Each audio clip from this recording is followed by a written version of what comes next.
You know that feeling?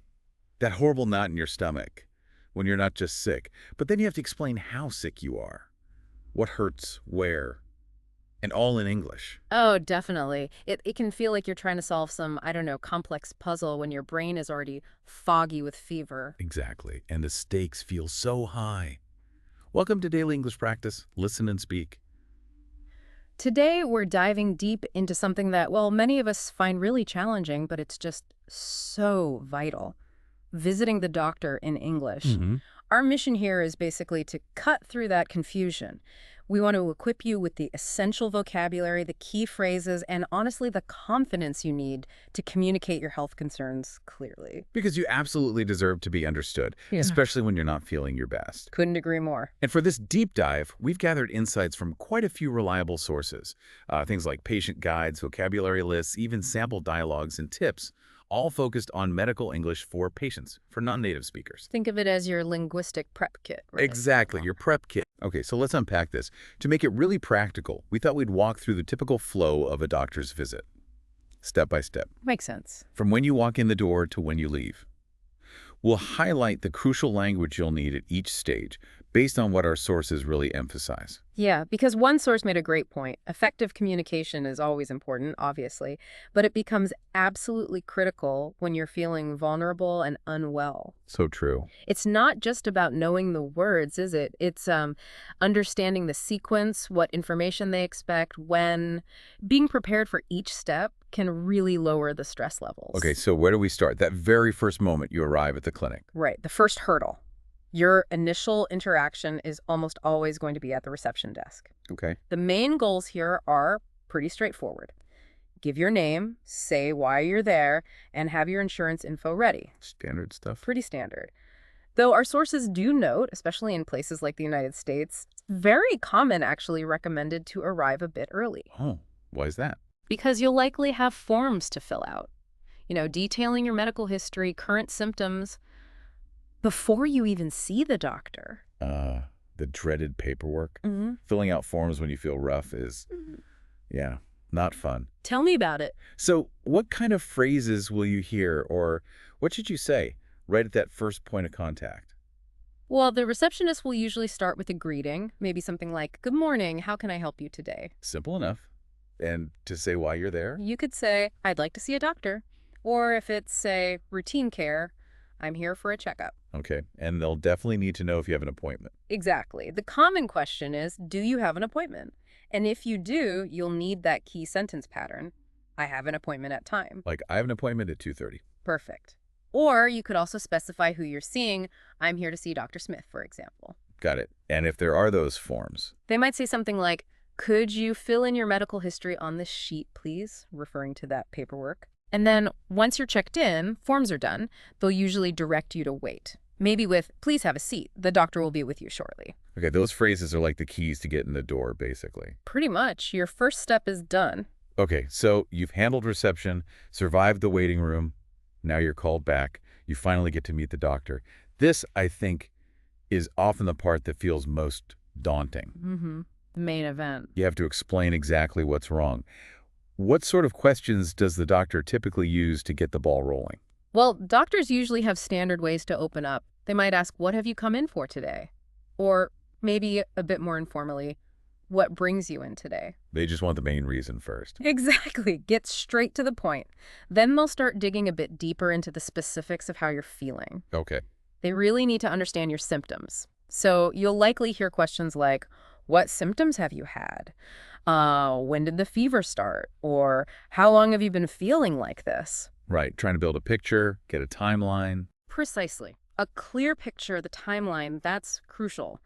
And it's also vital they know about any existing health issues or medications you're already taking. Super important for safety. Absolutely. So they'll ask things like, "Have you been taking any medication?" Or perhaps, "Are you on any sort of medication?" And always the allergy question, "Do you have any allergies?"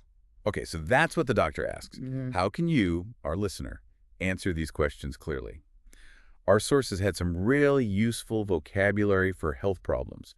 But first, maybe a quick clarification on words like sick And ill, he seems similar. Yeah, that's a good point. It's one of those nuances, isn't it? Sick is generally more informal, often for short-term things like a cold or specifically meaning feeling nauseous. Right. And in British English, be careful because saying I was sick often means you actually vomited. Good to know. Whereas ill can be used for more serious conditions, but it can also be used for short-term stuff too. It's maybe a bit more formal sometimes. Okay.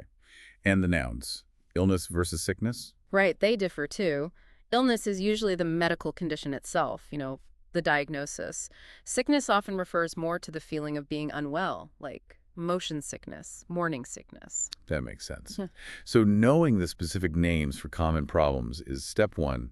Our sources listed quite a few. Yeah, the basics are really helpful. Things like a cold, a cough, a fever, or high temperature, the flu. A headache, a sore throat, a stomach ache, sometimes spelled as two words, stomach ache. Right, or a backache, an earache, maybe a rash, sunburn. A sprain, like twisting your ankle, or worse, a broken leg. Toothache, heartburn, that burning feeling in your chest. Even things like measles, asthma, diarrhea, depending on spelling, and more serious conditions like cancer. Mm. Knowing the right term helps. Definitely. And specifically on allergies, because that question always comes up.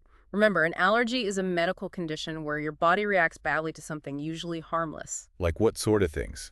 Well, common triggers mentioned in the sources include pollen hay fever season, pets, certain foods like nuts or shellfish, some medications like penicillin, or even insect stings. So being able to say, I'm allergic to penicillin is crucial. Absolutely essential for your safety. Okay, now here's where it gets, I think, really interesting but also tricky. Describing pain. Just saying it hurts often isn't enough, is it? Not really. This is a fantastic point highlighted in the sources. Describing your pain accurately gives the doctor so many clues. It's vital for diagnosis. So how do you start? You can start simply, my leg hurts, or my head hurts, or focus on action, it hurts to bend my knee, or it hurts when I swallow. You could also say, body part is painful. Exactly. My back is painful. Or use the noun, I have a pain in my chest, or I have a pain in my shoulder. But the type of pain and the level, the intensity, that's where the detail really helps the doctor. How do you describe how strong it is? Right, you need words for intensity. Is it severe or intense? That means strong pain. Or is it much worse? Maybe excruciating or agonizing. Those sound really bad. They mean extremely unbearably painful. Someone in that state might be described as being in agony. And what about when the pain happens? Is it nonstop? Good question. If it's always there, you'd call it continuous or constant pain. If it stops and starts, it's intermittent pain. Okay. Pain that lasts for a long time, like months or years, that's chronic pain. And a less serious but persistent chronic pain, maybe from an old sports injury, might be called nagging pain. And sudden pain. That's acute pain. Comes on quickly. Understanding these timings really helps the doctor narrow things down. Right. Okay, now for the vocabulary describing the actual sensation of pain, this seems super useful. It really is. It helps paint a picture. So an ache is usually a continuous, dull, kind of unpleasant pain, but typically not sharp or super intense. Think stomach ache, toothache, headache, or your legs aching after a long walk. Got it. What about a cramp? A cramp is that sudden, involuntary, painful tightening in a muscle. You might get it after exercise, or women experience menstrual cramps. And a gnawing pain. This sounds unpleasant. It is. It's a constant, persistent, dull pain that feels like something is sort of steadily chewing or eating away at you. Okay. Then there's burning pain. That feels hot, like fire or irritation. You might get that with rashes, some allergic reactions, or indigestion like heartburn. You could also just say it's a hot pain. What about sharp pain? Sharp pain is felt very distinctly, suddenly. Often it's the first pain you feel right after an injury, like a sudden, sharp pain if you cut yourself. And shooting pains. Shooting pains are different. They're sudden, often severe pains that travel along a nerve path or through a limb. People often describe this with back or neck problems. Okay, traveling pain and stabbing pain. Stabbing pain is usually very sudden, very sharp, and often localized to one specific spot. It feels like, well, like a knife is being pushed in, sometimes used for certain types of chest pain. Wow, vivid description. Then there's splitting. I've heard that for headaches. Exactly. It's almost always used for very severe headaches, a splitting headache. And what if it only hurts when you touch it? That area is described as tender. So your arm might feel tender after you get an injection. Makes sense. Last one, throbbing pain. Throbbing pain feels like it's pulsing in regular beats, often in time with your heartbeat. People commonly describe headaches or infections, like an infected tooth, as throbbing. Using these specific words must give the doctor so much valuable information. Absolutely invaluable. It's not just about being detailed. It genuinely helps them understand what might be going on and get to the right diagnosis faster. So important. And just to reiterate, be clear about allergies and your medical history. Yes, don't forget, simple phrases work best. I have allergies too, and list them. I have a history of maybe asthma or high blood pressure, and I am currently taking, and name the medication and the dose. That tip about bringing a written list of medications seems crucial. Honestly, it's probably one of the most practical tips. It's so easy to forget names or dosages, especially when you're feeling unwell or stressed. Just write it all down beforehand. Good advice. Okay, so you've described your symptoms, shared your history. Next up is usually the physical examination. Yes, the doctor will need to physically examine you to look for signs related to your symptoms. What kind of things will they say or do? Well, they might ask, where does it hurt?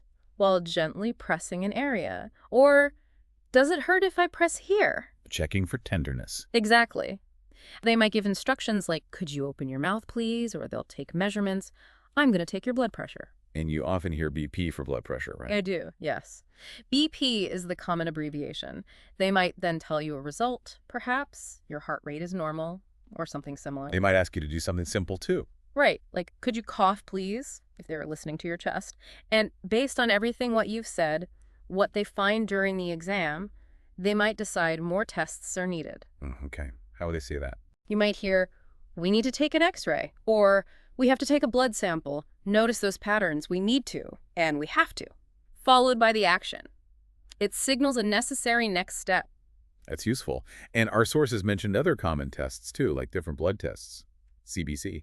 Yes, CBC stands for complete blood count, a very common blood test. Or they might mention imaging scans. Like MRI or CT scans. Exactly. MRI uses magnets, CT uses X-rays. Both create detailed pictures inside your body. Or maybe an EKG or ECG. Those check your heart's electrical activity. They should explain why they're ordering a specific test. Okay, so after the exam, maybe some tests are ordered. The doctor moves on to the diagnosis and treatment plan. Right. They'll explain what they think the problem is. That's the diagnosis. Then they'll suggest treatment. They'll use clear language for this. How do they phrase their intentions or recommendations? Well, for actions they're taking right then, they might use I'm going to plus action. For example, I'm going to give you an injection, or I'm going to prescribe you some medicine. And prescription is often shortened to RX, isn't it? It is, yes. You'll see RX on the prescription slip itself. And for advice or things you should do. They often use you should plus action, like you should stop smoking if that's relevant, or giving a general outlook, you should be better in a few days. They might send you elsewhere. Yes, they could say, I want you to see a specialist, like a cardiologist or a dermatologist. Or just give general lifestyle advice based on the condition. Exactly.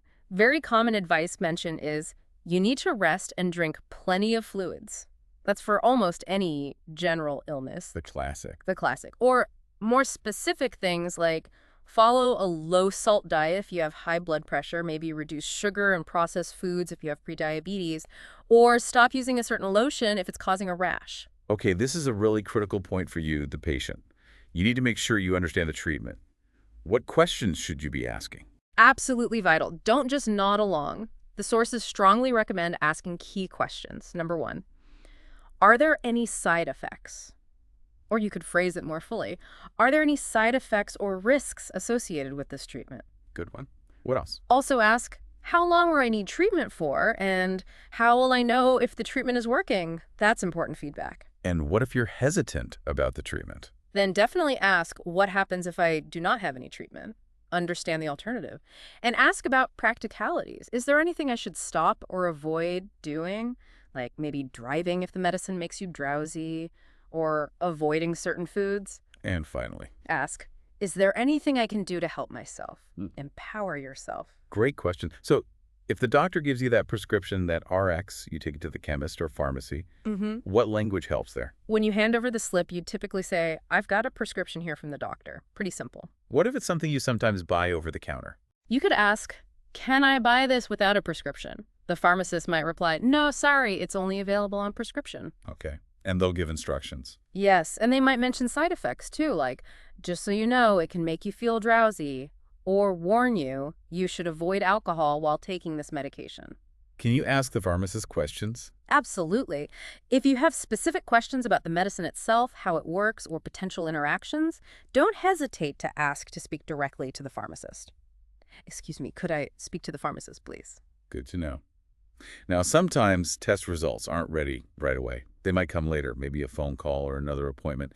Understanding lab tests seems like another key skill. It really is, and honestly, it can be confusing even for native speakers. So basically, a lab test involves checking a sample from your body, could be blood, urine, other fluids, or even tissue to get information about your health. And why are they done? What's the purpose? Several main reasons, according to our sources. One is to diagnose or rule out a condition, like a strep test for a sore throat. Another is to screen for a condition before you have symptoms, like a routine cholesterol test. Okay. They're also used to monitor an existing disease, like blood sugar tests for someone with diabetes to see how well treatment is working. And sometimes they help plan the best treatment, like certain tests on tumor tissue in cancer care. So when you get the results back, how do you make sense of them? Lab reports usually compare your results to something called a reference range. This is basically the range of values typically seen in healthy people. So like a normal range. Exactly. But it's important to know these ranges can vary a little bit between different labs. Results are often reported as negative or normal, which generally means the test didn't find what it was looking for. And the opposite. Positive or abnormal. That means the test did detect the substance or condition.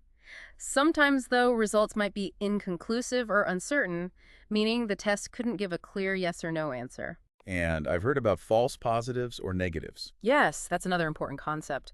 While tests are generally very reliable, they aren't perfect. A false positive means the test says you have a condition, but you actually don't. Okay. And a false negative is the opposite. The test says you don't have it, but you actually do. It's also really crucial to remember that lots of things can affect your test results. Okay.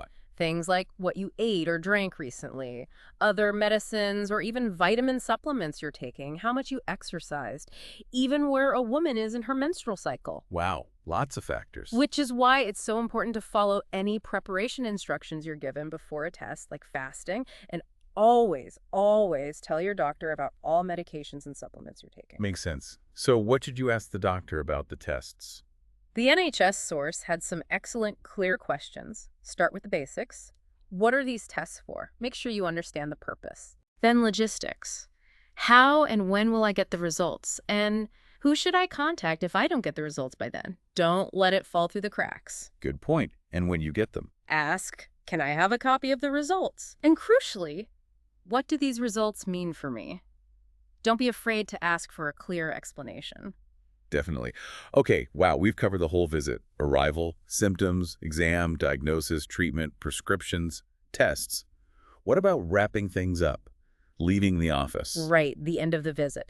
As you conclude the appointment, or maybe talk to the staff on your way out, you'll likely hear phrases about follow-up. Like? Do you need to make another appointment? That's very common if the doctor wants to see you again. Or they might ask, do you need a doctor's note? Explain what that is again. Sure.